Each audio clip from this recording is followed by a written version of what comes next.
Welcome everyone. In this video, we will assemble a manual breast pump step by step and discuss its benefits.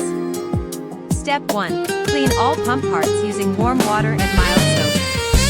Let them dry completely. Step 2. Insert the silicone valve into the pump body. Step 3.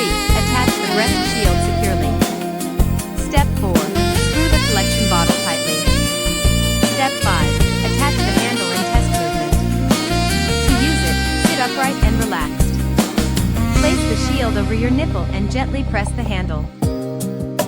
Start slow. After milk begins flowing, increase rhythm naturally. Manual pumps give you full control over suction strength. For young mothers, pumping allows flexibility and helps maintain milk supply. Breast milk protects babies from infections and supports brain development. Pumping is a skill. With patience, you will master it.